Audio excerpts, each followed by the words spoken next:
ਸਤਿ ਸ਼੍ਰੀ ਅਕਾਲ। ਤੁਸੀਂ ਜੁੜੇ ਹੋਏ ਹੋ ਪੰਜਾਬੀ ਡੀਐਸਏ ਦੇ ਨਾਲ ਤੇ ਮੈਂ ਹਾਂ ਪ੍ਰਵੀਨ ਸ਼ਰਮਾ ਲੈ ਕੇ ਹਾਜ਼ਰ ਹਾਂ ਪ੍ਰੋਗਰਾਮ ਖਬਰ ਤੇ ਨਜ਼ਰ।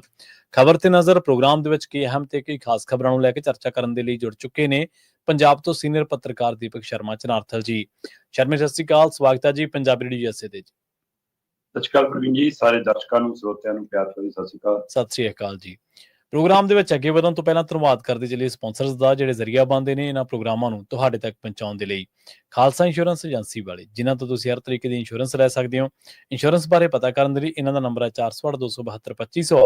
ਇਹ 1992 ਤੋਂ ਲਗਾਤਾਰ ਇੰਸ਼ੋਰੈਂਸ ਬਿਜ਼ਨਸ ਦੇ ਵਿੱਚ ਸ਼ਾਨਦਾਰ ਸੇਵਾਵਾਂ ਦੇ ਰਹੇ ਨੇ ਤੇ ਅਮਰੀਕਾ ਭਰ ਦੇ ਵਿੱਚ ਇੰਸ਼ੋਰੈਂਸ ਕਰਦੇ ਨੇ। ਓਬਾਮਾ ਕੇਅਰ, ਮੈਡੀਕੇਅਰ ਜਾਂ ਫਿਰ ਕਵਰਡ ਕੈਲੀਫੋਰਨੀਆ ਬਾਬਤ ਪਾਲਿਸੀ ਕਰਵਾਉਣ ਦੇ ਲਈ, ਸਲਾਹ ਲੈਣ ਦੇ ਲਈ ਅੱਜ ਹੀ ਕਾਲ ਕਰੋ 468 272 2500 ਤੇ ਟਰਕੀਅਨ ਇਮੀਗ੍ਰੇਸ਼ਨ ਲਾ ਫਰਮ ਵਾਲੇ ਜੇ ਟਰਕੀਆਣਾ ਟੋਨੀ ਟਰਕੀਆਣਾ ਦੇ ਨਾਲ ਤੁਸੀਂ ਯੂਐਸ ਇਮੀਗ੍ਰੇਸ਼ਨ ਬਾਬਤ ਕੋਈ ਵੀ ਸਲਾਹ ਕਰਨੀ ਹੈ, ਕੋਈ ਵੀ ਸਵਾਲ ਪੁੱਛਣਾ ਤੇ ਇਹਨਾਂ ਦਾ ਨੰਬਰ ਹੈ 415 909 0503। ਗੁਰਦੀਪ ਸਿੰਘ ਬਰਦੀ ਗਲੋਬਿਸ, ਮਨਦੀਪ ਸਿੰਘ, ਸੰਦੀਪ ਕੌਰ ਸੈਨ ਹੋਜ਼ੇ, ਓਂਕਾਰ ਸਿੰਘ ਫਰੈਜ਼ਨੋ, ਗੁਰਨਾਮ ਸਿੰਘ ਐਂਟੀਲੋਪ ਤੇ ਜਰਨੈਲ ਸਿੰਘ ਸਿਆਟਲ ਤੋਂ। ਇਹਨਾਂ ਸਾਰੇ ਹੀ ਸਪਾਂਸਰਸ ਦਾ ਬਹੁਤ ਬਹੁਤ ਧੰਨਵਾਦ। ਤੇ ਜੇਕਰ ਤੁਸੀਂ ਵੀ ਪੰਜਾਬੀ ਡੀਐਸਏ ਦੇ ਇਹਨਾਂ ਪ੍ਰੋਗਰਾਮਾਂ ਨੂੰ ਸਪਾਂਸਰ ਕਰਨਾ ਚਾਹੁੰਦੇ ਹੋ ਤਾਂ ਸਟੂਡੀਓ ਦਾ ਨੰਬਰ ਹੈ 468 272 5200। ਅੱਜ ਦਾ ਇਹ ਖਬਰ ਤੇ ਨਜ਼ਰ ਪ੍ਰੋਗਰਾਮ ਸਾਲ 2025 ਦੀ 27 ਅਕਤੂਬਰ ਦਾ ਪ੍ਰੋਗਰਾਮ ਹੈ ਤੇ ਦਿਨ ਅੱਜ ਸੋਮਵਾਰ ਹੈ। ਸ਼ਰਮਾ ਜੀ, ਖਬਰਾਂ ਦੀ ਸ਼ੁਰੂਆਤ ਕਰੀਏ ਇੱਕ ਅਜਿਹੀ ਖਬਰ ਤੋਂ ਜਿਸ ਖਬਰ ਤੋਂ ਇਹ ਲੱਗਦਾ ਹੈ ਕਿ ਸ਼ਾਇਦ ਅਸੀਂ ਕੁਝ ਮੁੱਦੇ ਜਾਂ ਕੁਝ ਗੱਲ ਜਾਂ ਕੁਝ ਹੱਕ ਉਹਨਾਂ ਤੇ ਬੋਲਣਾ ਹੀ ਛੱਡ ਦਿੱਤਾ ਹੈ। ਉਹਨਾਂ ਤੇ ਅਸੀਂ ਕੋਈ ਨਾ ਉਹਨਾਂ ਦੇ ਪਹਿਰੇਦਾਰੀ ਕਰਦੇ ਨਜ਼ਰ ਆਉਣੇ ਆ, ਨਾ ਉਹਨਾਂ ਦੇ ਉੱਤੇ ਚਰਚਾ ਕਰਦੇ ਨਜ਼ਰ ਆਉਣੇ ਆ। ਮਸਲਾ ਸੀ ਪੰਜਾਬ ਯੂਨੀਵਰਸਿਟੀ ਦੇ ਵਿੱਚ, ਚੰਡੀਗੜ੍ਹ ਦੇ ਵਿੱਚ ਮਾਫ ਕਰਨਾ, ਇੱਕ ਸੈਮੀਨਾਰ ਸੀ 9ਵੇਂ ਪਾਤਸ਼ਾਹ ਸ੍ਰੀ ਗੁਰੂ ਤੇਗ ਬਹਾਦਰ ਜੀ ਦੀ ਸ਼ਹਾਦਤ ਦੇ ਬਾਰੇ। ਉਸ ਸੈਮੀਨਾਰ ਤੇ ਰੋਕ ਲਾਈ ਗਈ। ਵੀਸੀ ਨੇ ਇਹ ਕਹਿੰਦਾ ਇਜਾਜ਼ਤ ਨਹੀਂ ਦਿੱਤੀ ਵੀ ਉੱਥੇ ਸਿੱਖ ਚਿੰਤਕ ਬੁੱਧੀਜੀਵੀ ਅਜਮੇਰ ਸਿੰਘ ਜੀ ਆ ਰਹੇ ਨੇ। ਸਵਾਲ ਵੱਡਾ ਇਹ ਹੋ ਗਿਆ ਵੀ ਸੈਮੀਨਾਰ ਤੇ ਰੋਕ ਲੱਗੀ ਹੈ ਜਾਂ ਫਿਰ ਬੋਲਣ ਦੀ ਆਜ਼ਾਦੀ ਸਸਪੈਂਡ ਕਰ ਦਿੱਤੀ ਗਈ ਹੈ, ਰੱਦ ਕਰ ਦਿੱਤੀ ਗਈ ਹੈ। ਪ੍ਰਵੀਨ ਜੀ, ਬਿਲਕੁਲ ਇਹ ਗੱਲ ਤੁਹਾਡੀ ਦਰੁਸਤ ਹੈ। ਇਹ ਸਵਾਲ ਇਸੇ ਪਹਿਲੂ ਤੋਂ ਹੈ ਕਿ ਕੀ ਇਹ ਸੈਮੀਨਾਰ ਤੇ ਰੋਕ ਹੈ ਜਾਂ ਵਿਚਾਰਾਂ ਦੇ ਪ੍ਰਗਟਾਵੇ ਤੇ ਰੋਕ ਹੈ, ਬੋਲਣ ਦੀ ਆਜ਼ਾਦੀ ਤੇ ਰੋਕ ਹੈ ਨਾ, ਚਰਚਾ ਤੇ ਰੋਕ ਹੈ, ਇਕੱਤਰਤਾ ਕਰਨ ਤੇ ਡਰ ਪੈ ਹੈ ਕਿਸੇ ਨੂੰ, ਜੀ ਇਸ ਪਹਿਲੂ ਨੂੰ ਸਮਝਣਾ।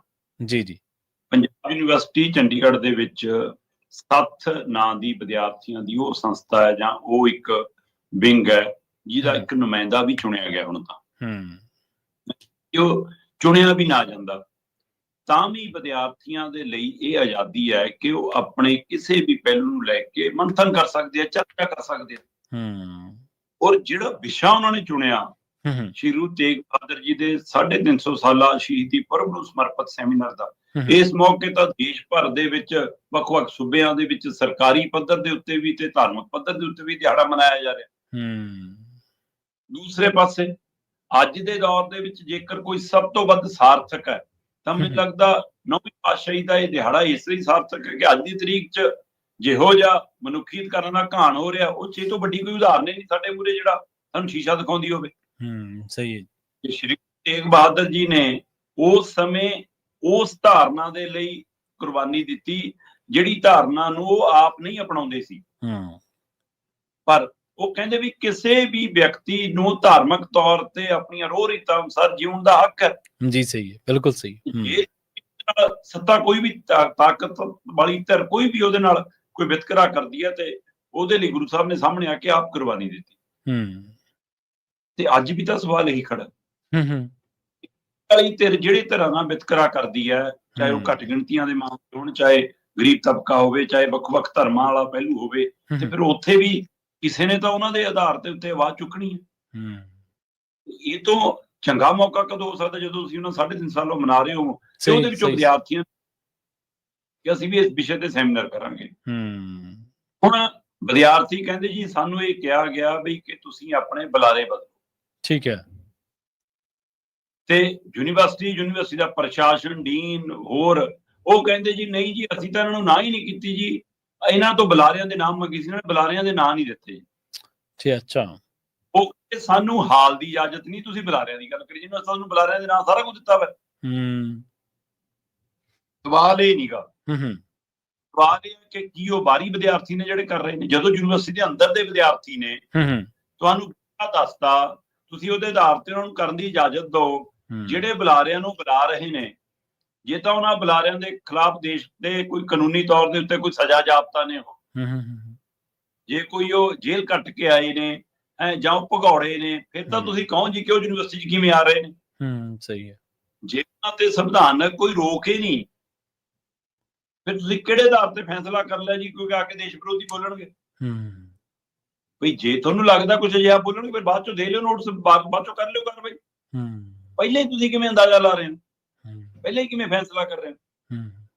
ਤੋ ਇਸ ਲਈ ਪ੍ਰਵੀਨ ਜੀ, ਇਹ ਇਕੱਲਾ ਪੰਜਾਬ ਯੂਨੀਵਰਸਿਟੀ ਦੇ ਵਿੱਚ ਸੱਤ ਸੰਸਥਾ ਤੇ ਜਾਂ ਸਿੱਖ ਬੁਲਾਰਿਆਂ ਦੇ ਉੱਤੇ ਰੋਕ ਲੱਗਣ ਦਾ ਮਸਲਾ ਨਹੀਂ ਹੈ।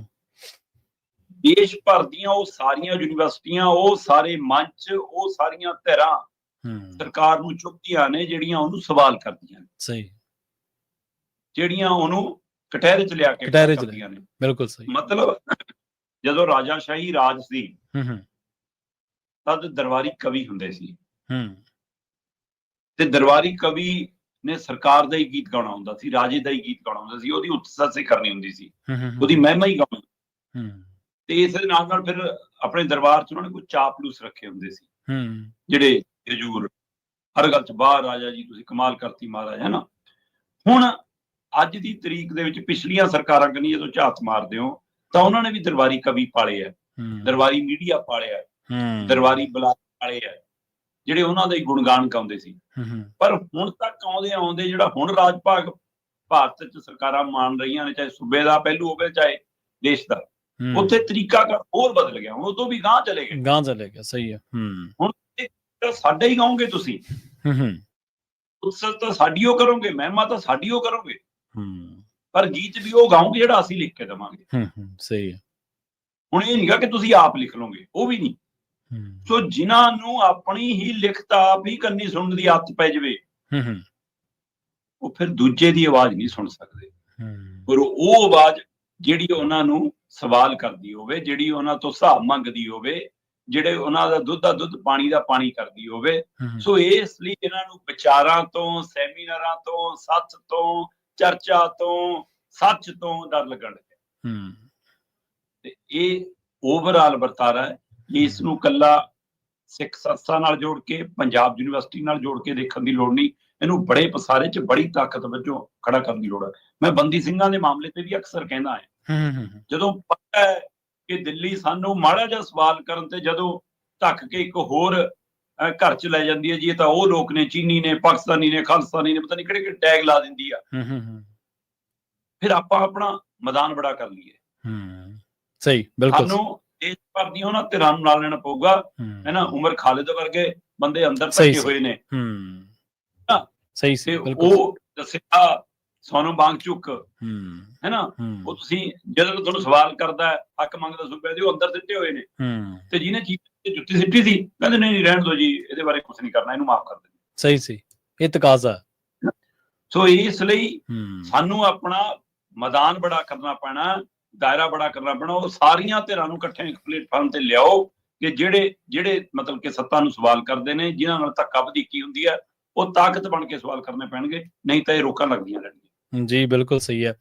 ਤੇ ਰੌਲਾ ਵੀ ਹੈ ਨਾ ਵੀ ਜੇ ਕੋਈ ਬੰਦਾ ਕਿਸੇ ਤਰੀਕੇ ਦੀ ਆ ਕੇ ਕੋਈ ਭੜਕਾਊ ਬਿਆਨਬਾਜ਼ੀ ਕਰਦਾ ਹੈ, ਜਾਂ ਕੋਈ ਤੁਹਾਡੇ ਨੇਸ਼ਨ ਨੂੰ ਗਲਤ ਕਹਿੰਦਾ, ਲੋਕਾਂ ਨੂੰ ਤੋੜਦਾ, ਭੜਕਾਉਂਦਾ, ਪੱਥਰਬਾਜ਼ੀ ਕਰਵਾਉਂਦਾ, ਜਾਂ ਤੁਹਾਡੀ ਕੰਸਟੀਟਿਊਸ਼ਨਲੀ ਵੈਲਿਊਜ਼ ਨੂੰ ਧਮਕੀ ਦਿੰਦਾ, ਧਮਕਾਉਂਦਾ, ਕਿਸੇ ਵੀ ਤਰੀਕੇ ਨਾਲ, ਤੁਹਾਡੇ ਕੋਲੇ ਪਰਚਾ ਹੈ, ਤੁਹਾਡੇ ਕੋਲੇ ਕਾਨੂੰਨ ਹੈ, ਪੁਲਿਸ ਹੈ, ਸਾਰਾ ਕੁਝ ਤੁਹਾਡੇ ਕੋਲ ਹੈ, ਤੁਸੀਂ ਕਰ ਲਓ ਕਾਰਵਾਈ। ਉਹ ਬੰਦੇ ਨੂੰ ਦੱਸ ਦਿਓ ਕਿ ਭਾਈ ਤੂੰ ਆਹ ਕੰਮ ਕੀਤਾ ਸੀ ਤੇ ਇਸ ਕਰਕੇ ਅਸੀਂ ਆਹ ਕਰਤਾ। ਇੱਕ ਪਾਸੇ ਬੰਦੇ ਨੇ, ਹਾਂਜੀ ਜੀ, ਇਸ ਲਈ ਡੀਕ ਤਾਂ ਲਓ ਕਿ ਅਗਲਾ ਕੁਝ ਕਹਿੰਦਾ ਵੀ ਹੈ ਕਿ ਨਹੀਂ, ਪਹਿਲਾਂ ਹੀ ਨਾ ਡਰ। ਹਾਂਜੀ ਹਾਂਜੀ, ਬਿਲਕੁਲ ਬਿਲਕੁਲ। ਤੇ ਅਗਲੀ ਗੱਲ ਕਰੀਏ ਸ਼ਰਮਾ ਜੀ, ਆਪਾਂ ਸਿਆਸੀ ਜਿਹੜੀ ਪੰਜਾਬ ਦੀ ਜਮਾਤ ਹੈ, ਉਹਦੀ ਜਿਹੜੀ ਸਾਜ਼ਿਸ਼ਾਨਾ ਚੁੱਪ ਹੈ ਦੇਸ਼ ਭਰ ਦੀ ਦੇ ਵਿੱਚ, ਜਿਹੜੀ SIR ਹੋ ਰਹੀ ਹੈ, ਪਰ ਪੰਜਾਬ ਦੇ ਵਿੱਚ ਇਹਦੀ ਚਰਚਾ ਹੀ ਕੋਈ ਨਹੀਂ ਜੀ। ਪ੍ਰਵੀਨ ਜੀ, ਜਦੋਂ ਬਿਹਾਰ ਦੇ ਵਿੱਚ SIR ਸ਼ੁਰੂ ਹੋਈ ਤੇ ਬਹੁਤ ਸਵਾਲ ਉੱਠੇ, ਖਾਸ ਕਰਕੇ ਉੱਥੋਂ ਦੀ ਸਿਆਸੀ ਜਮਾਤ ਨੇ, ਜਿਹੜੀਆਂ ਵੀ ਤਰ੍ਹਾਂ ਸੱਤਾਧਾਰੀ ਧਿਰ ਤੋਂ ਉਲਟ ਖੜੀਆਂ ਸੀ, ਲਗਭਗ ਸਾਰੀਆਂ ਨੇ ਇਹਨੂੰ ਮੁੱਦਾ ਨੂੰ ਹਵਾ ਦਿੱਤੀ ਕਿ ਧੱਕਾ ਹੋ ਰਿਹਾ ਹੈ। ਫਿਰ ਵੋਟ ਚੋਰੀ ਦਾ ਮੁੱਦਾ ਨਾਲ ਜੁੜ ਗਿਆ, ਇਹਦੇ ਵੋਟ ਸੁਧਾਈ ਦੇ ਨਾਲ ਹੀ। ਉਹਨੂੰ ਵਿਰੋਧੀ ਧਿਰ ਦੇ ਲੀਡਰ ਰਾਹੁਲ ਗਾਂਧੀ ਨੇ ਲੀਡ ਕੀਤਾ, ਉਹਨੇ ਪੂਰੀ ਖੁੱਲੇ ਮੈਦਾਨ ਚ ਲਿਆਂਦਾ, ਸਰਕਾਰ ਦੇ ਲਈ ਜੰਗ ਛੇੜੀ, ਚੋਣ ਕਮਿਸ਼ਨ ਨੂੰ ਕਟਹਿਰੇ 'ਚ ਖੜਾ ਕੀਤਾ। ਉਹਦੇ ਬਾਵਜੂਦ ਵੀ ਇਹ ਬੇਸ਼ਰਮੀ ਦੀ ਹੱਦ ਸੀ ਕਿ ਅਦਾਲਤ ਦੇ ਵਿੱਚੋਂ ਝਾੜਾਂ ਖਾਣ ਦੇ ਬਾਵਜੂਦ, ਕਿੰਨੀਆਂ ਸੁਧਾਈਆਂ ਕਰਨ ਦੇ ਬਾਵਜੂਦ, ਆਧਾਰ ਕਾਰਡ ਨੂੰ ਮਾਨਤਾ ਦੇਣ ਦੇ ਬਾਵਜੂਦ, ਕਿੰਨੇ ਵੋਟਰਾਂ ਨੂੰ ਅਦਾਲਤੀ ਪ੍ਰਕਿਰਿਆ ਤਹਿਤ ਦੁਆਰਾ ਹੱਕ ਮਿਲਣ ਦੇ ਬਾਵਜੂਦ ਉਹ ਬੇਸ਼ਰਮੀ ਦੀ ਹੱਦ ਰਹੀ ਕਿ ਚੋਣ ਕਮਿਸ਼ਨ ਕਹਿੰਦਾ ਨਾ ਜੀ ਇਸ ਤਾਂ ਪੂਰੇ ਮੁਲਕ 'ਚ ਲੈ ਕੇ ਜਾ ਜੀ ਵੀ ਪਹਿਲਾਂ ਲੋਕਾਂ ਦੀ ਬਿਹਾਰ ਵਾਲੇ ਮਾਮਲੇ 'ਚ ਤਾਂ ਭਰੋਸਾ ਜਿੱਤ ਲਓ। ਜੇ ਉੱਥੇ ਹੀ ਸ਼ੰਕੇ ਸ਼ੋਭੇ ਖੜੇ ਨੇ ਤਾਂ ਪੂਰੇ ਮੁਲਕ ਦੇ ਵੱਲ ਤੁਹਾਡੇ ਤੇ ਯਕੀਨ ਕਿਵੇਂ ਹੋਊਗਾ? ਪਰ ਚੋਣ ਕਮਿਸ਼ਨ ਦਾ ਮੈਨੂੰ ਇਹ 'ਚ ਕੋਈ ਕਸੂਰ ਨਹੀਂ ਲੱਗਦਾ, ਉਹ ਤਾਂ ਵਿਚਾਰੇ ਨੇ ਹੁਣ। ਸਹੀ। ਉਹਨਾਂ ਨੂੰ ਤਾਂ ਜੋ ਹੁਕਮ ਆਉਂਦਾ ਉਹਨਾਂ ਨੇ ਤਾਂ ਉਹ ਹੁਕਮ ਬਜਾਉਣਾ। ਉਹ ਤਾਂ ਹੁਣ ਵਿੰਗ ਹੈ ਸੱਤਾਧਾਰੀ ਧਿਰ ਦਾ ਇੱਕ ਜੀ। ਸੋ ਉਸ ਨਾਤੇ ਉਹਨਾਂ ਨੇ ਕੱਲ 12 ਸੂਬਿਆਂ ਦੇ ਲਈ SIR ਦਾ ਐਲਾਨ ਕਰਤਾ। ਕੱਲ ਰਾਤ ਸਾਰੀਆਂ ਇਹਨਾਂ 12 ਸੂਬਿਆਂ ਦੀਆਂ ਵੋਟਰ ਸੂਚੀਆਂ ਫਰੀਜ਼ ਹੋ ਗਈਆਂ। ਅੱਜ ਤੋਂ ਲਗਭਗ ਕਾਰਵਾਈ ਸ਼ੁਰੂ ਹੋ ਗਈ। ਇਹ ਨਵੰਬਰ ਦਸੰਬਰ ਮਹੀਨੇ 'ਚ ਪੂਰੀ ਸਰਗਰਮੀ ਨਾਲ ਚੱਲਣੀਆਂ। ਸੰਪੂਰਨ ਰੂਪ 'ਚ ਨਵੇਂ ਵੋਟਰ ਸੂਚੀਆਂ ਦੇ ਰੂਪ 'ਚ 7 ਫਰਵਰੀ ਤੱਕ ਜਾਣੀਆਂ। ਮਤਲਬ 3-3.5 ਮਹੀਨੇ ਦੀ ਇਹ ਐਕਸਰਸਾਈਜ਼ ਹੈ 12 ਸੂਬਿਆਂ 'ਚ, ਜਿੱਥੇ ਕਾਰਵਾਈ ਪੈਂਦੀ। ਇਹਦੇ ਵਿੱਚ ਯੂਪੀ, ਉੱਤਰ ਪ੍ਰਦੇਸ਼ ਹੈ, ਪੱਛਮੀ ਬੰਗਾਲ ਹੈ, ਮੱਧ ਪ੍ਰਦੇਸ਼ ਹੈ, ਗੁਜਰਾਤ ਹੈ, ਰਾਜਸਥਾਨ ਹੈ, ਤਾਮਿਲਨਾਡੂ ਹੈ, ਕੇਰਲਾ ਹੈ, ਗੋਆ ਹੈ, ਛੱਤੀਸਗੜ੍ਹ ਹੈ, ਪੌਂਡੀਚੇਰੀ ਹੈ, ਲਕਸ਼ਦੀਪ ਹੈ, ਅੰਡੇਮਾਨ ਨਿਕੋਬਾਰ ਹੈ। 12 ਸੂਬੇ ਜਿਨ੍ਹਾਂ 'ਚ ਪੂਰਨ ਸੂਬੇ ਵੀ ਨੇ, ਕੇਂਦਰ ਸ਼ਾਸਿਤ ਪ੍ਰਦੇਸ਼ ਵੀ ਨੇ। ਗੌਰ ਕਰਨ ਵਾਲੀ ਗੱਲ ਹੈ ਕਿ ਤੁਸੀਂ ਇਹਨਾਂ ਸੂਬਿਆਂ 'ਚ ਹੁਣ ਵੋਟ ਸੁਧਾਈ ਲਈ ਖਿਲਾਰਾ ਪਾ ਰਹੇ ਹੋ, ਜਦੋਂ ਕਿ ਆਉਂਦੇ ਅਗਲੇ ਸਾਲ ਚੜ੍ਹਦੇ, ਹੁਣ ਸਾਲ ਤਾਂ ਮੁੱਕ ਗਿਆ, 9 ਨਵੰਬਰ ਚੜ੍ਹ ਗਿਆ ਤੇ 2026 ਦੇ ਵਿੱਚ 4 ਸੂਬਿਆਂ 'ਚ ਚੋਣਾਂ ਨੇ ਵਿਧਾਨ ਸਭਾ ਜੀ। ਉਹ ਤੋਂ ਪਹਿਲਾਂ ਤੁਸੀਂ ਉੱਥੇ ਜਾ ਰਹੇ ਹੋ। ਪੱਛਮੀ ਬੰਗਾਲ ਦੀਆਂ ਚੋਣਾਂ, ਕੇਰਲਾ ਦੀ ਚੋਣੀਆਂ, ਤਾਮਿਲਨਾਡੂ ਦੀ ਚੋਣ ਹੈ, ਪੌਂਡੀਚੇਰੀ ਦੀ ਚੋਣ ਹੈ, ਉੱਥੇ ਚੋਣਾਂ ਨੇ। ਹੁਣ ਦੱਸੋ ਤੁਸੀਂ ਉਹ ਤੋਂ ਪਹਿਲਾਂ ਉੱਥੇ ਜਾ ਕੇ ਕਰਨਾ ਕੀ ਚਾਹੁੰਦੇ ਹੋ? ਫਿੱਟ ਕਰਨੀਆਂ। ਜੇ ਇੱਕ ਵਿਧਾਨ ਸਭਾ ਹਲਕੇ 'ਚੋਂ 3000 ਵੋਟ ਵੀ ਬਾਹਰ ਕੱਢ ਦੋ, ਨਤੀਜੇ ਪਲਟ ਜਾਂਦੇ ਆ। ਸਹੀ ਹੈ, ਬਿਲਕੁਲ। 2000 ਹੁੰਦਾ, ਇੱਧਰ ਉੱਧਰ ਹੋ ਜਾਵੇ। ਹੁਣ ਤੇ ਅਗਲੇ ਸਾਲ 2027 ਦੇ ਵਿੱਚ 3 ਸੂਬਿਆਂ ਦੀਆਂ ਚੋਣਾਂ ਨੇ ਜੀ। ਉਹ 'ਚ ਗੋਆ ਵੀ ਹੈ, ਗੁਜਰਾਤ ਵੀ ਹੈ, ਯੂਪੀ ਵੀ ਹੈ। ਤੇ ਜਦੋਂ ਗੁਜਰਾਤ ਤੇ ਯੂਪੀ ਵਾਲੀਆਂ ਆਉਣੀਆਂ ਨੇ 2027 'ਚ, ਤਾਂ ਪੰਜਾਬ ਵਾਲੀਆਂ ਵੀ ਆਉਣੀਆਂ ਨੇ। ਤੇ ਇਹ ਵੀ ਕੀ ਗਰੰਟੀ ਹੈ ਜੀ ਕਿ 7 ਫਰਵਰੀ ਤੋਂ ਬਾਅਦ ਜਿਹੜੇ ਅਗਲੇ ਸੂਬਿਆਂ 'ਚ ਜਾਣਗੇ, ਪੰਜਾਬ ਨਹੀਂ ਹੋਊਗਾ? ਮਤਲਬ ਅਸੀਂ ਡੀਕੀ ਕਿ ਸਾਡਾ ਨਾਂ ਥੋੜਾ ਹੈ, ਆਪਾਂ ਕੀ ਲੈਣਾ। ਪੰਜਾਬ ਦੀ ਸੱਤਾਧਾਰੀ ਜਮਾਤ ਬਿਹਾਰ 'ਚ ਤਾਂ ਉਹਨਾਂ ਧਿਰਾਂ ਨਾਲ ਖੜੀ ਸੀ ਕਿ ਵੋਟ ਸੁਧਾਈ ਗਲਤ ਹੈ ਜੀ, ਇਹ SIR ਗਲਤ ਹੈ ਜੀ। ਜਦੋਂ ਹੁਣ ਸੂਬਿਆਂ ਵੱਲ ਨੂੰ ਵਧੇ ਤੇ ਕੱਲ ਨੂੰ ਪੰਜਾਬ ਵੱਲ ਨਹੀਂ ਹੋਣਾ, ਤਾਂ ਪੰਜਾਬ ਦੇ ਨਾਂ ਤੇ ਅਜੇ ਤੱਕ ਚੁੱਪ। ਰਾਜਾ ਵੜਿੰਗ ਐਂਡ ਪਾਰਟੀ ਹੋਰ ਪੁੱਠੇ ਸਿੱਧੇ ਬਿਆਨ ਤਾਂ ਦੇ ਲੂਗਾ, ਤੇ ਜਿਹੜੇ ਮੁੱਦੇ ਤੇ ਤੁਹਾਡਾ ਆਕਾ ਦੇਸ਼ ਭਰ 'ਚ ਲੜ ਰਿਹਾ, ਤੁਸੀਂ ਉਸ ਮੁੱਦੇ ਤੇ ਵੀ ਲੜਨ ਨੂੰ ਤਿਆਰ ਨਹੀਂ। ਹੋਰ ਤਾਂ ਛੱਡੋ। ਜਾਂ ਤਾਂ ਮੈਨੂੰ ਲੱਗਦਾ ਕਿ ਇਹਨਾਂ ਦੀ ਸਮਝ ਵਿਕਸਿਤ ਨਹੀਂ ਹੋ ਰਹੀ, ਇਹਨਾਂ ਨੂੰ ਸਿਆਸੀ ਤੌਰ ਤੇ ਸਮਝੇ ਨਹੀਂ। ਮਤਲਬ ਇਹਨਾਂ ਦਾ ਸਿਆਸੀ ਦਾਇਰਾ ਤਾਂ ਸਿਰਫ ਟੋਟਕੇ, ਚੁਟਕਲੇ, ਵਿਅੰਗ, ਤੰਜ, ਤਾਨੇ, ਮਿਹਣੇ, ਇਹਨਾਂ ਸੱਚ ਝੂਠ, ਇੰਨਾ ਕੀ ਹੈ। ਜਾਂ ਤਾਂ ਇਹਨਾਂ ਦੀ ਸਮਝ ਨਹੀਂ ਕਿ ਹਾਂ ਇਹ ਕਿੱਡਾ ਬੜਾ ਪੰਗਾ ਹੈ ਸਾਡੇ ਲਈ, SIR ਦਾ ਮੁੱਦਾ ਤੇ ਇਹ ਵੋਟ ਚੋਰੀ, ਵੋਟ ਸੁਧਾਈ ਦਾ ਮੁੱਦਾ ਜੀ। ਜਾਂ ਇਹਨਾਂ ਨੂੰ ਸਮਝ ਇੰਨੀ ਹੈ, ਇਹਨਾਂ ਨੂੰ ਪਤਾ ਹੈ ਕਿ ਜੇ ਇਹਦੇ ਖਿਲਾਫ ਬੋਲੇ ਤਾਂ ED ਨੇ ਸਾਡੀ ਫਾਈਲ ਖੋਲ ਲੈਣੀ ਹੈ, ਕਿ ਸੂਬੇ ਸਰਕਾਰ ਨੂੰ ਵੀ ਹੁਕਮ ਦੇ ਸਕਦਾ ਅਮਿਤ ਸ਼ਾਹ ਕਿ ਖੋਲ ਲੋ ਇਹਦੀਆਂ ਬਾਡੀਆਂ ਬੂਡੀਆਂ ਬੱਸਾਂ ਵਾਲੀਆਂ, ਹੈ ਨਾ। ਸੋ ਇਹ ਇਸ ਲਈ ਕੀ ਇਹਨਾਂ ਸਾਰੀਆਂ ਸਿਆਸੀ ਧਿਰਾਂ ਨੂੰ ਜਿਹੜੀਆਂ ਆਪਣੇ ਆਪ ਨੂੰ ਪੰਜਾਬ ਦੇ ਹੱਕ ਹਕੂਕਾਂ ਦੀ ਪਹਿਰੇਦਾਰ ਦੱਸਦੀਆਂ, ਉਹਨਾਂ ਨੂੰ ED CBI ਤੋਂ ਇੰਨਾ ਡਰ ਲੱਗਦਾ ਹੈ ਕਿ ਉਹਨਾਂ ਨੂੰ ਪਤਾ ਹੈ ਮੁੱਦੇ ਤੇ ਬੋਲਣਾ ਨਹੀਂ, ਤਾਂ ਚੁੱਪ ਨੇ। ਦੋਸਤਜਨਕ ਵਰਤਾਰਾ ਹੈ ਜੀ, ਕਿਉਂਕਿ ਇਹ ਸਮੁੱਚੇ ਮੁਲਕ ਲਈ ਜਿੱਥੇ ਚੁਣੌਤੀ ਹੈ ਕਿ ਇਹ SIR ਕਾਰਡ ਦੇ ਵਿੱਚ ਇੱਕ ਧਿਰ ਦੇ ਲਈ ਉਹ ਵੋਟਾਂ ਪੱਕੀਆਂ ਕਰਨ ਦੀ ਕਵਾਇਦ ਦਾ ਖਦਸ਼ਾ ਪੈਦਾ ਹੋ ਗਿਆ ਕਿ ਜਿਹੜੀਆਂ ਧਿਰਾਂ ਲੱਗਦੀਆਂ ਨੇ ਕਿ ਵੋਟਾਂ ਇਹਨਾਂ ਦੇ ਨਹੀਂ ਪੈਣੀਆਂ, ਉਹਨਾਂ ਨੂੰ ਬਾਹਰ ਕਰੋ ਹੱਕ ਵਾਲੀਆਂ। ਤੇ ਪੰਜਾਬ 'ਚ ਤਾਂ ਇੱਕ ਨਵਾਂ ਪਹਿਲੂ ਹਾਲ ਹੀ ਚੱਲ ਰਿਹਾ ਕਿ ਭਾਈ ਇੱਥੇ ਬਾਹਰਲੇ ਸੂਬਿਆਂ ਵਾਲਿਆਂ ਦੀ ਗਿਣਤੀ ਵਧੀ ਜਾਂਦੀ ਹੈ ਜੀ, ਉਹਨਾਂ ਦਾ ਤਬਕਾ ਵਧੀ ਜਾਂਦਾ ਜੀ। ਇਹ ਕਰ ਦਿੱਤਾ ਸੀ ਹੱਕ 'ਚ ਨਹੀਂ ਕਿ ਤੁਸੀਂ ਕਿਸੇ ਨੂੰ ਡੰਡੇ ਮਾਰ ਕੇ ਕੁੱਟ ਕੇ ਕੱਢ ਦੋ, ਫਿਰ ਉਹ ਵੋਟ ਇੱਥੇ ਵਾਲਿਆਂ 'ਚ ਫਰਕ ਹੀ ਹੋਊਗਾ। ਸਹੀ। ਪਰ ਦਸਤਾਵੇਜ਼ੀ ਤੌਰ ਤੇ ਤਾਂ ਦਰੁਸਤ ਕਰਨ ਦੀ ਲੋੜ ਹੈ ਨਾ ਕਿ ਭਾਈ ਤੁਸੀਂ ਜੇ ਕੰਮ ਕਰਨ ਆਏ ਹੋ, ਲੇਬਰ ਕਰਨ ਆਏ ਹੋ, ਤਾਂ ਕੰਮ ਕਰੋ, ਜੌਬ ਕਾਰਡ ਬਣਾਓ। ਆਧਾਰ ਕਾਰਡ ਕਿਉਂ ਬਣਦਾ, ਵੋਟਰ ਕਾਰਡ ਕਿਉਂ ਬਣਦਾ? ਉਹਦੇ ਲਈ ਸਾਡੀ ਸਿਆਸੀ ਜਮਾਤ ਚੁੱਪ ਹੈ, ਕਿਉਂਕਿ ਉਹਨਾਂ ਨੂੰ ਇਹ ਵੋਟ ਖਰੀਦਣੀ ਆਸਾਨ ਲੱਗਦੀ ਹੈ। ਤੇ ਮੈਨੂੰ ਲੱਗਦਾ ਇਸੇ ਚੀਜ਼ ਦੀ ਆੜ ਦੇ ਵਿੱਚ SIR ਨੇ ਉਹ ਵੋਟਾਂ ਪੰਜਾਬ 'ਚ ਵਧਾ ਦੇਣੀਆਂ ਜਿਹੜੀਆਂ ਬਾਹਰੋਂ ਆਈਆਂ ਤੇ ਜਿਹੜੀਆਂ ਇੱਕ ਵਿਚਾਰਧਾਰਾ ਨਾਲ ਸਿੱਧੀਆਂ ਇੱਕ ਖੂਹ 'ਚ ਡਿੱਗ ਸਕਦੀਆਂ। ਸਹੀ ਬਿਲਕੁਲ ਸਹੀ ਹੈ। SIR ਦੀ ਆੜ ਦੇ ਵਿੱਚ ਪੰਜਾਬ ਦੀਆਂ ਉਹਨਾਂ ਧਿਰਾਂ ਦੀਆਂ ਵੋਟਾਂ ਇਕੱਠੀਆਂ ਜਾਣਗੀਆਂ ਜਿਹੜੀਆਂ ਜਨਤਕ ਤੌਰ ਤੇ ਪਿੰਡ ਤੋਂ ਲੈ ਕੇ ਕਸਬੇ ਤੋਂ ਲੈ ਕੇ ਪੰਜਾਬ ਦੇ ਨਕਸ਼ੇ ਤੇ ਦਿਖਦੀਆਂ ਕਿ ਇਹ ਸਰਕਾਰ ਨੂੰ ਘੇਰਦੀਆਂ, ਸਰਕਾਰਾਂ ਨੂੰ ਸਵਾਲ ਕਰਦੀਆਂ ਹੈ, ਇਹ ਤਰਕ ਆਧਾਰਿਤ ਗੱਲਾਂ ਕਰਦੀਆਂ। ਸੋ ਇਸ ਲਈ ਉੱਥੇ ਤੱਕ ਜਾਣਗੇ। ਕੀ ਖਰਚਾ ਖੜਾ ਹੈ ਇਹਨੂੰ ਦੇਖਦਿਆਂ ਹੋਏ ਵੀ ਸਿਆਸੀ ਜਮਾਤ ਚੁੱਪ ਹੈ। ਮਤਲਬ ਮੈਂ ਤਾਂ ਕਈ ਵਾਰ ਇਹ ਸਵਾਲ ਕਰਦਾ ਕਿ ਕੀ ਪੰਜਾਬ ਦੇ ਵਿੱਚ ਕੋਈ ਵਿਰੋਧੀ ਧਿਰ ਹੈ ਜਾਂ ਉਹਦਾ ਰੋਲ ਕੁਝ ਸੰਸਥਾਵਾਂ ਕੁਝ ਵਿਅਕਤੀ ਉਹ ਨਿਭਾਈ ਜਾਂਦੇ ਨੇ ਜਾਂ ਕੁਝ ਜਥੇਬੰਦੀਆਂ, ਕਿਸਾਨ ਜਥੇਬੰਦੀਆਂ ਜਾਂ ਵਿਦਿਆਰਥੀ ਮਜ਼ਦੂਰ ਮੁਲਾਜ਼ਮ ਜਥੇਬੰਦੀਆਂ ਉਹ ਨਿਭਾਈ ਜਾਂਦੀਆਂ। ਸਹੀ ਗੱਲ, ਬਿਲਕੁਲ। ਤੇ ਇਸ ਲਈ ਇਹ ਸਾਰਾ ਲਾਣਾ ਇੱਕੋ ਸਾਰ ਸੋਚਦਾ। ਇਹਨਾਂ ਨੂੰ ਕੋਈ ਪੰਜਾਬ ਨਾਲ ਮੋਹ ਨਹੀਂ, ਕੋਈ ਪੰਜਾਬ ਦੇ ਲੋਕਾਂ ਨਾਲ ਮੋਹ ਨਹੀਂ। ਇਹਨਾਂ ਨੂੰ ਸਿਰਫ ਤੇ ਸਿਰਫ ਆਪਣੀ ਚਮੜੀ ਬਚਾਉਣ ਦਾ ਫਿਕਰ ਰਹਿੰਦਾ ਤੇ ਕੁਰਸੀ ਬਚਾਉਣ ਦਾ ਰਹਿੰਦਾ। ਬਸ ਦੋ ਚੀਜ਼ਾਂ ਨੂੰ ਸੋਚਦੇ, ਇਹ ਤੋਂ ਉੱਪਰ ਨਹੀਂ। ਇਹਨਾਂ ਦੀ ਬੌਧਿਕ ਕੰਗਾਲੀ ਦਾ ਪੱਧਰ ਦੇਖ ਲਓ ਤੁਸੀਂ ਸ਼ਰਮਾ ਜੀ। ਬਿਹਾਰ ਦੇ ਵਿੱਚ ਇਹੀ ਪਾਰਟੀਆਂ ਰੌਲਾ ਪਾ ਰਹੀਆਂ ਨੇ, ਆਮ ਆਦਮੀ ਪਾਰਟੀ ਵਾਲੇ ਤੇ ਕਾਂਗਰਸੀ। ਉੱਥੇ ਕੂਕ ਕੇ ਕਹਿ ਰਹੇ ਨੇ ਕਿ ਬਈ ਇੱਥੇ ਇਹ ਜਿਹੜਾ ਸਾਰਾ ਕੁਝ ਘਪਲੇਬਾਜ਼ੀ ਕੀਤੀ ਜਾ ਰਹੀ ਹੈ। ਪੰਜਾਬ ਦਾ ਸਭ ਤੋਂ ਵੱਡਾ ਹੀ ਖਾਦਸ਼ਾ ਵਾ ਜਿਹੜਾ ਤੁਸੀਂ ਪ੍ਰਗਟਾਇਆ ਕਿ ਇੱਥੋਂ ਦਾ ਸਾਰਾ ਸੋਸ਼ਲ ਜਿਹੜਾ ਡੈਮੋਗ੍ਰਾਫੀ ਉਹ ਚੇਂਜ ਹੋ ਜਾਣੀ ਹੈ ਤੇ ਉਹ ਜਿਹੜੀ ਧਿਰ ਆ ਜਿਹਦਾ ਤੁਸੀਂ ਜ਼ਿਕਰ ਕੀਤਾ ਉਹ ਬਿਲਕੁਲ ਇੱਕ ਮੁਸ਼ਤ ਉਹ ਭੁਗਤ ਸਕਦੀ ਇੱਕ ਖਾਸ ਵਿਚਾਰਧਾਰਾ ਕਰਨੀ, ਉਹਦੇ ਚ ਕੋਈ ਦੋ ਰਾਏ ਨਹੀਂ ਗੀ। ਤੇ ਪਰ ਉਹਦੇ ਤੇ ਨਹੀਂ। ਇਹ ਚੀਜ਼ਾਂ ਨੂੰ ਕਈ ਥਾਂ ਤੇ ਚੀਜ਼ਾਂ ਤੇ ਚੁੱਪ ਕਰ ਜਾਂਦੇ, ਕਈ ਥਾਂ ਚੀਜ਼ਾਂ ਤੇ ਰਲ ਗੱਡ ਕਰ ਦਿੰਦੇ ਆ। ਮਤਲਬ ਕਿ ਪੰਜਾਬ ਨੂੰ ਜੇ ਬਚਾਉਣ ਦੇ ਲਈ ਅਸੀਂ ਗੱਲ ਕਹਿਣਾ ਕਿ ਭਾਈ ਇਹਦੀ ਸੋਸ਼ਲ ਡੈਮੋਗ੍ਰਾਫੀ ਚੇਂਜ ਹੋ ਰਹੀ ਆ, ਬਦਲ ਰਹੀ ਆ, ਇਸ ਕਰਕੇ ਵੋਟ ਦਾ ਜਿਹੜਾ ਹੱਕ ਆ ਉਹ ਥੋੜਾ ਸੀਮਿਤ ਕਰੋ ਤੇ ਕੋਈ ਨਾ ਕੋਈ ਕੁੰਡਾ ਰੱਖੋ। ਇਹ ਜੋੜ ਦਿੰਦੇ ਨੇ ਇੱਧਰ ਕਿ ਨਹੀਂ ਬਈ ਤੁਸੀਂ ਤਾਂ ਮੌਬ ਲਿੰਚਰ ਹੋ ਗਏ, ਤੁਸੀਂ ਤਾਂ ਹੋ ਗਏ। ਮਤਲਬ ਕਿੰਨੀ ਛੇਤੀ ਇਹਨਾਂ ਨੂੰ ਕਿੰਨੇ ਤਿੱਖੇ ਤਰੀਕੇ ਦੇ ਨਾਲ, ਕਿੰਨੇ ਚਲਾਕੀ ਨਾਲ ਇਹ ਸਾਡੇ ਮੁੱਦੇ ਤੋਂ ਹੀ ਭਟਕਾ ਦਿੰਦੇ ਆ। ਉਹਦੀ ਸਾਰੀ ਪਰਿਭਾਸ਼ਾ ਹੀ ਚੇਂਜ ਕਰ ਦਿੰਦੇ। ਹਿੰਦੂ ਵਿਰੋਧੀ ਬਣਾਉਂਦੇ ਆ, ਹਿੰਦੂ ਵਿਰੋਧੀ ਬਣਾਉਂਦੇ। ਬਿਲਕੁਲ ਸਹੀ ਹੈ ਜੀ। ਅਗਲੀ ਗੱਲ ਕਰੀਏ ਉਸ ਬੀਬੀ ਦੇ ਬਾਰੇ ਜਿਹਨੇ ਇਸੇ ਤਰ੍ਹਾਂ ਦੀ ਪੋਲਿਟਿਕਸ ਦੇ ਵਿੱਚੋਂ ਆਪਣਾ ਫਿਊਚਰ ਦੇਖਿਆ ਤੇ ਇਸੇ ਤਰ੍ਹਾਂ ਦੇ ਟ੍ਰੋਲਿੰਗ, ਇਸੇ ਤਰ੍ਹਾਂ ਦੇ ਬਿਆਨਬਾਜ਼ੀ, ਖਾਸ ਭਾਈਚਾਰੇ ਨੂੰ ਕਹਿ ਲਓ, ਖਾਸ ਵਿਚਾਰਧਾਰਾ ਨੂੰ ਖੁਸ਼ ਕਰਨ ਵਾਲੀ ਬਿਆਨਬਾਜ਼ੀ ਤੇ ਮਿਨੋਰਟੀ ਦਾ ਮਜ਼ਾਕ ਉਡਾਉਣ ਵਾਲੀ ਬਿਆਨਬਾਜ਼ੀ ਕਰਨ ਦੇ ਵਿੱਚ ਕੋਈ ਕਸਰ ਨਹੀਂ ਛੱਡੀ ਕੰਗਣਾ ਰਣੌਤ। ਪਰ ਉਹਦੀ ਮਾਫੀ ਜਿਹੜੀ ਆ ਉਹ ਦੱਸ ਗਈ ਹੈ ਵੀ ਪੰਜਾਬੀ ਜਿਹੜੀ ਕੌਮ ਆ ਇਹ ਵਿਕਣ ਵਾਲੀ ਕੌਮ ਨਹੀਂ ਗੀ। ਪ੍ਰਵੀਨ ਜੀ, ਬੀਬੀ ਮਹਿੰਦਰ ਕੌਰ ਤੇ ਉਹਨਾਂ ਦੇ ਹੋਰਨਾਂ ਸਾਥੀਆਂ ਲਈ 100 ਰੁਪਏ ਧਰਨੇ 'ਚ ਬੈਠਣ ਵਾਲੀ ਇਹ ਘਟੀਆ ਪੰਜ ਕਰਨ ਵਾਲੀ ਬੀਬੀ ਕੰਗਣਾ ਰਣੌਤ ਕੱਲ ਬਠਿੰਡੇ ਦੀ ਅਦਾਲਤ 'ਚ ਡੈਕੇ ਡੋਲੇ ਖਾਂਦੀ ਫਿਰ ਰਹੀ ਸੀ। ਪੇਸ਼ ਹੋਈ ਬੀਬੀ ਤਾਂ ਕੱਲ ਸਿਹਤ ਤੇਜ਼ਾਬੀ ਨਾ ਹੋਣ ਕਰਕੇ ਨਹੀਂ ਆਏ। ਉਹਨਾਂ ਦੇ ਪਤੀ ਆਏ, ਕਹਿੰਦੇ ਮਾਫੀ ਮੰਗੀ ਅਦਾਲਤ 'ਚ, ਮਾਫੀ ਮੰਗੀ ਕਿ ਜੀ ਮੇਰੀ ਇਹ ਮਨਸ਼ਾ ਨਹੀਂ ਸੀ ਜੀ, ਮੇਰਾ ਇਹ ਕਹਿਣ ਦਾ ਭਾਵ ਨਹੀਂ ਸੀ ਜੀ, ਗਲਤ ਲੈ ਲਿਆ ਜੀ ਅਰਥ। ਮੈਂ ਤਾਂ ਚਾਹੇ ਹਿਮਾਚਲ ਦੀਆਂ ਮਾਵਾਂ ਹੋਣ ਚਾਹੇ ਪੰਜਾਬ ਦੀਆਂ, ਮੈਂ ਤਾਂ ਸਤਿਕਾਰ ਬਹੁਤ ਕੁਝ ਕਿਹਾ ਮੀਡੀਆ 'ਚ।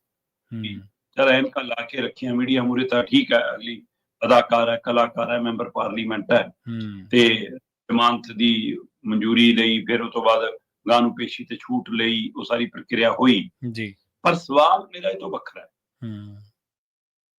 ਤੁਸੀਂ ਕੀ ਸਮਝਦੇ ਹੋ ਕਿ ਜਿਹੇ ਜਿਹਾ ਸਾਡਾ ਰਾਜਨੀਤਿਕ ਸਿਸਟਮ ਹੈ, ਜਿਹੇ ਜਿਹਾ ਸਾਡਾ ਸੌਦੇਬਾਜ਼ੀ ਦਾ ਸਿਸਟਮ ਹੈ, ਉਹਦੇ ਵਿੱਚ ਇਨਸਾਨੀ ਨਾਲ ਸਿਰਫ ਅਦਾਲਤੀ ਸਾਹਮਣਾ ਤੇ ਹੀ ਕੰਗਣਾ ਰਣੌਤ ਆ ਕੇ ਪੇਸ਼ ਹੋ ਗਈ। ਉਹ ਤੋਂ ਪਹਿਲਾਂ ਉਹਨੇ ਕੋਈ ਚਾਰਜੋ ਹੀ ਨਹੀਂ ਕੀਤੀ ਇਹ ਮਾਮਲਾ ਨਿਬੇੜਨ ਦੀ। ਜਿਹੜੀ ਇਹ ਕਹਿੰਦੀ ਸੀ ਕਿ 100 ਰੁਪਏ ਪਿੱਛੇ ਧਰਨਾ ਲਾਉਂਦੇ ਨੇ, ਉਹਨਾਂ ਮੂਹਰੇ ਤਾਂ ਲੱਖਾਂ ਦੀਆਂ ਆਫਰਾਂ ਸੀਗੀਆਂ। ਹੁਣ ਜੇ ਉਹ 100 ਰੁਪਇਆ ਲੈ ਕੇ ਧਰਨੇ ਤੇ ਬਹਿ ਸਕਦੀਆਂ, ਲੱਖਾਂ ਨੂੰ ਕਿਵੇਂ? ਤੇਰੀ ਜਮਾਤ ਜਿਹੀ ਜੀ ਹੈਗੀ ਹੈ ਨਾ, ਉਹ ਤਾਂ ਲੱਖਾਂ ਦੀਆਂ ਬੋਰੀਆਂ ਘਰੇ ਢੇਰੀਆਂ ਲਾਉਣ ਨੂੰ ਤਿਆਰ ਸੀਗੀ ਕਿ ਹਾਂ ਵੀ ਕੰਗਣਾ ਨੂੰ ਮਾਫੀ ਮਿਲ ਜਾਵੇ, ਮਾਮਲਾ ਨਿਬੜ ਜਾਵੇ। ਕਿਉਂਕਿ ਇਹ ਮਾਮਲਾ ਇਕੱਲਾ ਕੰਗਣਾ ਦੇ ਖਿਲਾਫ ਨਹੀਂਗਾ, ਭਾਜਪਾ ਦੀ MP ਦੇ ਖਿਲਾਫ ਵੀ ਹੈ। ਸਹੀ ਹੈ, ਬਿਲਕੁਲ। ਇਸ ਲਈ ਤੁਸੀਂ ਉਹ ਸਾਰੀ ਕੋਸ਼ਿਸ਼ ਕੀਤੀ।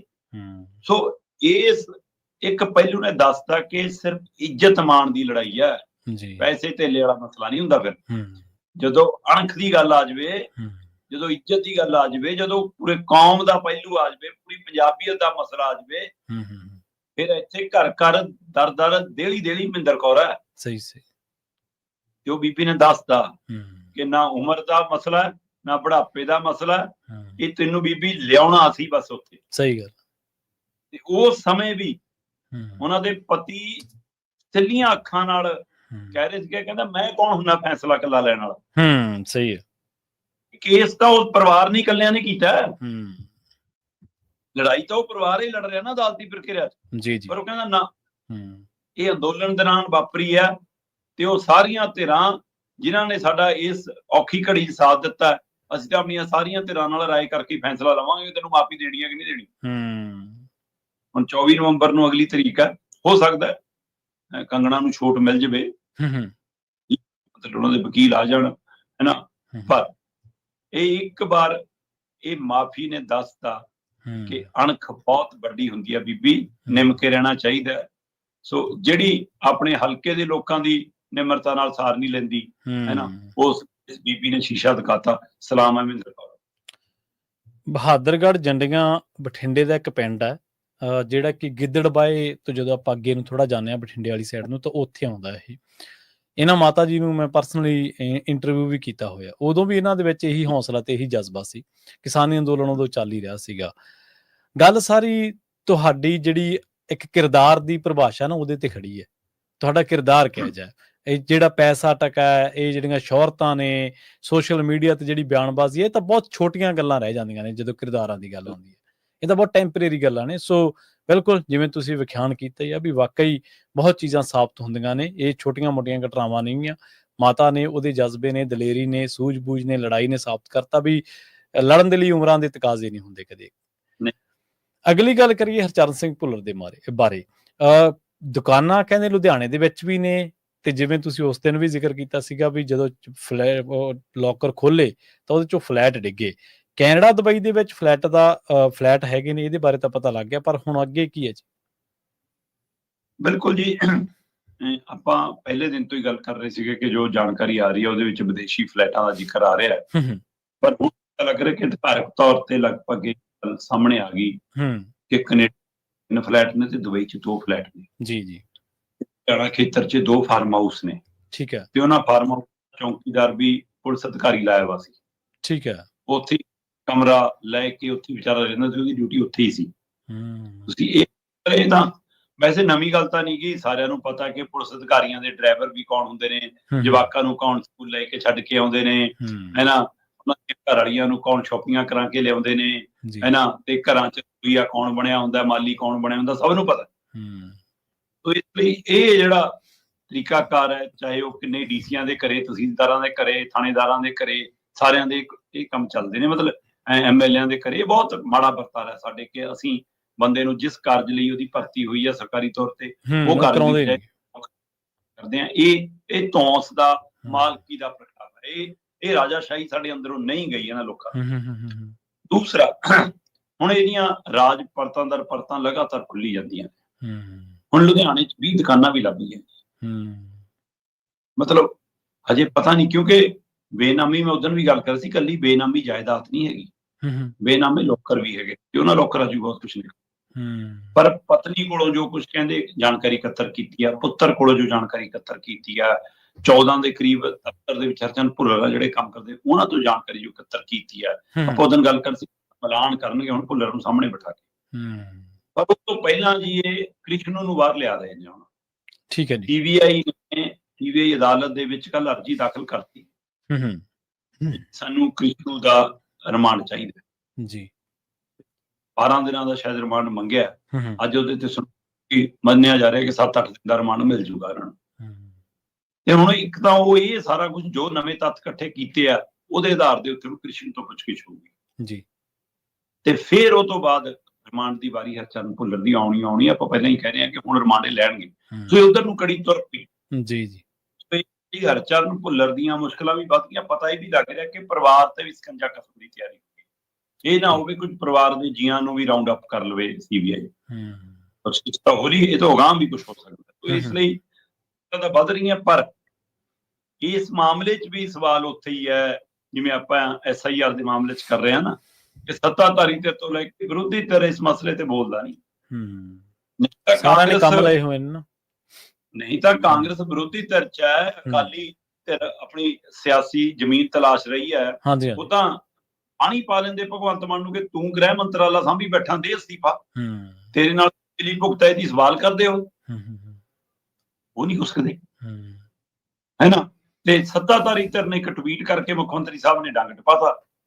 ਹੋਰ ਮਾਮਲਿਆਂ ਦੇ ਚੁਟਕਲੇ ਸੁਣ ਲਓ ਜਿੰਨੇ ਮਰਜ਼ੀ, ਤੀਰ ਚਲਵਾ ਲਓ ਜਿੰਨੇ ਮਰਜ਼ੀ, ਹੈ ਨਾ, ਰੋਡ ਸ਼ੋਅ ਕਢਾ ਲਓ ਜਿੰਨੇ ਮਰਜ਼ੀ, ਪਰ ਭ੍ਰਿਸ਼ਟਾਚਾਰੀ ਜਿਹੜੀ ਇਮਾਨਦਾਰੀ ਕੱਟੜਦਾਰੀ ਸੀ ਉਹ ਕਿੱਥੇ ਗਈ ਜੀ? ਹੁਣ ਕੱਟੜ ਇਮਾਨਦਾਰਾਂ ਦੇ ਸਰਕਾਰ ਦੇ ਰਾਜ ਆ ਕੁਛ। ਜੇ ਤੁਸੀਂ ਸੱਚਮੁੱਚ ਇਮਾਨਦਾਰ ਹੋ ਫਿਰ ਇਹੋ ਜਿਹੇ ਹੋਰ ਰਾਜ ਤੁਸੀਂ ਉਹ ਖੋਲ ਦਿਓ ਕਿ ਭਾਈ ਆ ਇੱਕ ਨਹੀਂ ਇੰਨੇ ਨੇ। ਤੁਸੀਂ ਤਾਂ ਕਹਿੰਦੇ ਸੀ ਨਾ ਜਾਇਦਾਦਾਂ ਜ਼ਬਤ ਕਰਕੇ ਖਜ਼ਾਨੇ ਚ ਆਉਣਗੀਆਂ, ਕਰ ਲਓ ਇਹੋ ਜਿਹੇ ਸਾਰੇ ਦੀਆਂ, ਚਾਹੇ ਉਹ ਸਾਬਕਾ ਐਮਐਲਏ ਨੇ, ਸਾਬਕਾ ਮੰਤਰੀ ਨੇ, ਚਾਹੇ ਮੌਜੂਦਾ ਮੰਤਰੀ ਨੇ, ਮੌਜੂਦਾ ਐਮਐਲਏ ਨੇ, ਚਾਹੇ ਮੌਜੂਦਾ ਅਫਸਰ ਨੇ, ਚਾਹੇ ਸਾਬਕਾ ਅਫਸਰ ਨੇ, ਚਾਹੇ ਆਈਪੀਐਸ ਨੇ, ਚਾਹੇ ਆਈਏਐਸ ਨੇ, ਕਰ ਲਓ ਸਾਰਿਆਂ ਦੀ ਜਿਨ੍ਹਾਂ ਨੇ ਇਹੋ ਜਿਹੇ ਕੱਪੜੇ ਕੀਤੇ ਆ। ਤੇ ਪੰਜਾਬ ਦਾ ਸਾਰਾ ਖਰਚਾ ਤਾਰ ਕੇ ਬਣ ਜਾਓ ਪੰਜਾਬ ਦਾ ਸਕਾ ਪੁੱਤ।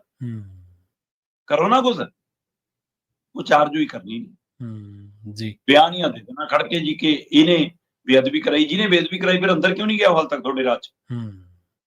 ਸੋ ਇਸ ਲਈ ਇਹ ਸਾਰਿਆਂ ਦੇ ਉੱਤੇ ਸਵਾਲੀਆ ਚਿੰਨ੍ਹ ਹੈ ਕਿ ਮਿਲ ਕੇ ਤਾਂ ਨਹੀਂ ਕਿਤੇ ਚੋਗਾ ਚੁਗਦੇ ਸਾਰੇ। ਇਹ ਵੰਡ ਵੰਡਈਆਂ ਤਾਂ ਨਹੀਂ ਕਰਦੇ ਬਾਅਦ ਚੋਂ, ਮਤਲਬ ਕਿ ਰਲਾ ਕੇ ਸਾਰਾ ਮਾਲ ਪਹਿਲਾਂ ਇਕੱਠਾ ਕਰ ਲਓ ਫਿਰ ਵੰਡ ਵੰਡਈਆ ਕਰ ਲਓ। ਇਹ ਕੀ ਕੌਣ ਕੌਣ ਇਹਦੇ ਵਿੱਚ, ਕੌਣ ਕੌਣ ਰਾਜਦਾਰ ਹੈ? ਹਰਚਰਨ ਭੁੱਲਰ ਮਾਮਲੇ ਚ ਚੁੱਪੇ ਦੱਸਦੀ ਹੈ ਕਿ ਇਹਨਾਂ ਨੂੰ ਡਰ ਹੈ ਕਿਤੇ ਕਿ ਉਹਦੇ ਡੈਰੀ ਦੇ ਪੰਨੇ ਜਾਂ ਹਰਚਰਨ ਭੁੱਲਰ ਦੇ ਬੁੱਲ ਸਾਡੇ ਨਾਮ ਨਾਲ ਉਜਾਗਰ ਕਰਦੇ। ਜੀ ਸਹੀ ਹੈ। ਤੇ ਜਾਂਦੇ ਜਾਂਦੇ ਗੱਲ ਕਰੀਏ ਭਾਰਤੀ ਨੌਜਵਾਨਾਂ ਦੀ ਇੱਕ ਹੋਰ ਹੋਣੀ ਦੇ ਬਾਰੇ। ਉਹਨਾਂ ਦੀ ਰੋਜ਼ੀ ਰੋਟੀ ਕਰਕੇ, ਉਹਨਾਂ ਦੇ ਆਰਥਿਕ ਹਾਲਾਤਾਂ ਕਰਕੇ ਉਹ ਵਿਦੇਸ਼ਾਂ ਦਾ ਰੁਖ ਕਰਦੇ ਨੇ, ਹਿਜਰਤ ਕਰਦੇ ਨੇ। ਅਮਰੀਕਾ ਤੋਂ ਡਿਪੋਰਟ ਕੀਤੇ ਜਾ ਰਹੇ ਨੇ ਤੇ ਕੈਨੇਡਾ ਤੋਂ ਦੇਸ਼ ਨਿਕਾਲੇ ਦੇ ਹੁਕਮ ਦਿੱਤੇ ਜਾ ਰਹੇ ਨੇ ਜੀ। ਬਿਲਕੁਲ, ਡਿਪੋਰਟ 2 ਜੇ ਆਪਾਂ ਕਹੀਏ ਤਾਂ ਹੁਣ 54 ਭਾਰਤੀ ਮੁੰਡਿਆਂ ਨੂੰ ਰਿਪੋਰਟ ਕੀਤਾ ਗਿਆ ਤੇ ਲਗਾਤਾਰ ਅਮਰੀਕਾ 'ਚ ਅਜੇ ਵੀ ਉਹਨਾਂ ਦੇ ਕੰਮਾਂ ਕਾਰ ਵਾਲੇ ਥਾਵਾਂ ਦੇ ਉੱਤੇ ਫੜੋ ਫੜੀ, ਘਰਾਂ 'ਚ ਫੜੋ ਫੜੀ ਉਹ ਜਾਰੀ ਹੈ। ਇਹ ਸੂਚੀ ਵੱਡੀ ਹੋ ਸਕਦੀ ਹੈ। ਆਪਾਂ ਪਹਿਲੇ ਦਿਨ ਤੋਂ ਇਹ ਗੱਲ ਕਰਦੇ ਆਏ ਕਿ ਗੈਰ ਕਾਨੂੰਨੀ ਤਰੀਕੇ ਨਾਲ ਕਿਸੇ ਮੁਲਕ 'ਚ ਦਾਖਲ ਹੋਣ ਨੂੰ ਅਸੀਂ ਸਹਿਮਤੀ ਨਹੀਂ ਪ੍ਰਗਟਾਉਂਦੇ, ਅਸੀਂ ਉਹਦੇ ਹਾਮੀ ਨਹੀਂ ਹੈਗੇ। ਉਹ ਤਰੀਕਾ ਨਹੀਂ ਹੈਗਾ। ਅਮਰੀਕਾ ਦੇ ਵਿੱਚ ਇਸ ਤਰ੍ਹਾਂ ਸਖਤੀ ਵੱਧ ਰਹੀ ਹੈ। ਇੱਕ ਤਾਂ ਟਰੰਪ ਦੀਆਂ ਨੀਤੀਆਂ, ਇੱਕ ਮੁਲਕ ਦੇ ਲੋਕਾਂ ਨੂੰ ਇਹ ਜਚਾਉਣ ਦਾ ਉਹਦਾ ਤਰੀਕਾ ਕਿ ਦੇਖੋ ਜੀ ਮੈਂ ਤਾਂ ਤੁਹਾਡੇ ਲਈ ਜਗ੍ਹਾਵਾਂ ਖਾਲੀ, ਤੁਹਾਡੇ ਲਈ ਰੁਜ਼ਗਾਰ ਪੈਦਾ ਕਰ ਰਿਹਾ। ਦੂਸਰਾ, ਪਿਛਲੇ ਦਿਨਾਂ 'ਚ 2 ਪੰਜਾਬੀ ਟਰੱਕ ਡਰਾਈਵਰਾਂ ਵੱਲੋਂ ਵਾਪਰੇ ਹਾਦਸੇ, ਉਹਦੇ ਆਧਾਰ ਤੇ ਸਮੁੱਚਾ ਪ੍ਰਵਾਸੀ ਟਰੱਕ ਡਰਾਈਵਰ ਭਾਈਚਾਰਾ ਹੁਣ ਫਿਕਰ 'ਚ ਆ ਗਿਆ। ਉਹਨਾਂ ਦੀ ਅਸੀਂ ਹੋਣੀ ਔਖੀ ਹੋ ਗਈ, ਉਹਨਾਂ ਲਈ ਮੁਸ਼ਕਲ ਵੱਧ ਗਈ ਆ। ਸੋ ਇਹ ਸਾਰੀਆਂ ਚੀਜ਼ਾਂ ਰਲਗੜ ਜਦੋਂ ਹੋ ਰਹੀਆਂ ਨੇ ਤਾਂ ਉਹਦੇ ਵਿੱਚੋਂ 54 ਦੀ ਖਬਰ ਫੇਰ ਆਈ। ਇਸ ਬਾਰੇ 54 ਦੇ 54 ਹਰਿਆਣੇ ਸੂਬੇ ਨਾਲ ਸੰਬੰਧਿਤ ਸੀ। ਹਾਂਜੀ ਹਾਂਜੀ। ਕਿਉਂਕਿ ਦਾ ਰੁਝਾਨ ਹੁਣ ਹਰਿਆਣਾ 'ਚ ਅਚਾਨਕ ਵਧਿਆ ਸੀ ਪਿਛਲੇ ਸਾਲਾਂ 'ਚ ਬਹੁਤ ਤੇਜ਼ੀ ਨਾਲ, ਤੇ ਇਹਨਾਂ 'ਚ ਚੌਂਕੀ ਲਾ ਕੇ ਗਏ ਸੀ। ਪਰ ਸਵਾਲ ਆਪਣਾ ਪਹਿਲੇ ਦਿਨ ਤੋਂ ਉੱਤੇ ਹੀ ਖੜਾ ਹੈ ਕਿ ਅੰਦਰ ਤੇ ਪੋਰਸ ਵਾਲੀ ਲੜਾਈ 'ਚ ਕਿ ਤੇਰੇ ਨਾਲ ਕਿਹੜਾ ਵਿਵਹਾਰ ਕੀਤਾ ਜਾਵੇ। ਉਹ ਕਹਿੰਦਾ ਜਿਹੜਾ ਇੱਕ ਰਾਜਾ ਦੂਜੇ ਰਾਜੇ ਨਾਲ ਕਰਦਾ, ਕਿ ਘੱਟੋ ਘੱਟ ਮਨੁੱਖੀ ਵਿਵਹਾਰ ਤਾਂ ਕਰੋ ਜੀ। ਇਹ ਵਿਵਹਾਰ ਕਿਉਂ ਨਹੀਂ? ਸਵਾਲ ਇਹਦੇ ਤੇ ਸੀ। ਸੋ ਅਮਰੀਕਾ ਤੋਂ ਤਾਂ ਇਹ ਖਬਰਾਂ ਆ ਹੀ ਰਹੀਆਂ ਨੇ ਤੇ ਹੋਰ ਖਬਰਾਂ ਆਉਣ ਦਾ ਖਦਸ਼ਾ ਖੜਾ ਹੈ। ਪਰ ਕੈਨੇਡਾ ਤੋਂ ਜੋ ਰਿਪੋਰਟਾਂ ਆਈਆਂ ਉਹਨੇ ਇੱਕ ਵਾਰ ਫਿਕਰ ਪਾਤਾ। ਕਹਿੰਦੇ ਜੀ ਕੈਨੇਡਾ ਦੇ ਵਿੱਚ ਬਿਨਾਂ ਦਸਤਾਵੇਜ਼ ਵਾਲੇ ਜਾਂ ਜਿਵੇਂ ਵਿਦਿਆਰਥੀ ਵੀਜ਼ੇ ਤੇ ਗਏ ਤੇ ਉਹ ਖਤਮ ਹੋ ਗਈ ਟਰਮ, ਉਹ ਤੋਂ ਬਾਅਦ ਰੁਕ ਗਏ ਉੱਥੇ ਹੀ, ਜਾਂ ਸਿਰਫ ਵੀਜ਼ੇ ਤੇ ਗਏ ਉਹ ਤੋਂ ਬਾਅਦ ਵੀਜ਼ਾ ਨਹੀਂ ਵਧਿਆ ਤੇ ਆਪ ਕਿਤੇ ਗਾਇਬ ਹੋ ਗਏ, ਹੈ ਨਾ। ਉਹ ਸਾਰੇ ਲੋਕ ਇਹੋ ਜਿਹੇ ਕੰਮ, ਅਜਿਹੇ ਲੋਕਾਂ ਦੇ ਉੱਤੇ ਹੁਣ ਕਾਰਵਾਈ ਕੈਨੇਡਾ 'ਚ ਵੀ ਸ਼ੁਰੂ ਹੋ ਗਈ ਹੈ। ਇੱਕ ਪਾਸੇ ਇਤਨੀ ਆਸ ਬੱਝੀ ਸੀ ਕਿ ਭਾਰਤ ਤੇ ਕੈਨੇਡਾ ਸਰਕਾਰ 'ਚ ਰਾਬਤਾ ਹੋਣ ਲੱਗਿਆ ਟਰੂਡੋ ਤੋਂ ਜਾਣ ਤੋਂ ਬਾਅਦ, ਕੁਝ ਠੀਕ ਹੋ। ਪਰ ਆ ਖਬਰ ਨੇ ਫਿਕਰ ਪਾਇਆ ਜੀ ਕੈਲਗਰੀ, ਟੋਰਾਂਟੋ, ਵੈਨਕੂਵਰ ਤੇ ਹੋਰ ਸ਼ਹਿਰਾਂ 'ਚ ਕੰਮਕਾਰ ਵਾਲੀਆਂ ਥਾਵਾਂ ਤੇ, ਉਹਨਾਂ ਦੇ ਰਿਹਾਇਸ਼ੀ ਟਿਕਾਣਿਆਂ ਤੇ, ਫਾਰਮ ਹਾਊਸਾਂ ਤੇ, ਰੈਸਟੋਰੈਂਟਾਂ 'ਚ, ਇਹਨਾਂ ਸਟੋਰਾਂ 'ਚ ਹੋ ਰਹੀ ਹੈ। ਤੇ ਉੱਥੇ ਕਹਿੰਦੇ ਜਿਹੜੇ ਲੋਕ ਫੜੇ ਜਾ ਰਹੇ ਨੇ ਉਹਨਾਂ ਦੇ ਵਿੱਚ ਜ਼ਿਆਦਾਤਰ ਨੂੰ ਦੇਸ਼ ਨਿਕਾਲੇ ਦਾ ਨੋਟਿਸ ਜਾਰੀ ਹੋ ਰਿਹਾ ਹੈ। ਜੀ ਜੀ। ਤੇ ਇਸ ਨੇ ਹੁਣ ਚਿੰਤਾ ਵਧਾਈ ਆ ਮਾਪਿਆਂ ਦੀ, ਕਿਉਂਕਿ ਪ੍ਰਵੀਨ ਜੀ ਆਪਾਂ ਇਸ ਗੱਲ ਤੋਂ ਤਾਂ ਵਾਕਫ ਹਾਂ ਕਿ ਚਾਹੇ ਕੋਈ ਅਮਰੀਕਾ ਡੌਂਕੀ ਲਾ ਕੇ ਗਿਆ, ਚਾਹੇ ਕੋਈ ਕੈਨੇਡਾ ਤਰੀਕੇ ਨਾਲ ਉਹ ਆਪਣੀ ਆਰਥਿਕ ਸਥਿਤੀ ਮਜ਼ਬੂਤ ਕਰਨ ਦੇ, ਟੱਬਰ ਪਾਲਣ ਦੇ ਉਸ ਹੀਲੇ ਵਸੀਲੇ 'ਚ ਕੋਈ ਮਾਂ ਦੇ ਕਾਂਟੇ ਵੇਚ ਗਿਆ, ਕੋਈ ਪਿਓ ਦਾ ਕੈਂਠਾ ਵੇਚ ਗਿਆ, ਇਹਨਾਂ ਕਿਸੇ ਨੇ ਜ਼ਮੀਨ ਵੇਚਤੀ, ਕਿਸੇ ਨੇ ਘਰ ਗਹਿਣੇ ਪਾ ਲਿਆ, ਕਿਸੇ ਨੇ ਲੋਨ ਲੈ ਲਿਆ, ਸਭ ਇਹ ਉਹ ਨੇ।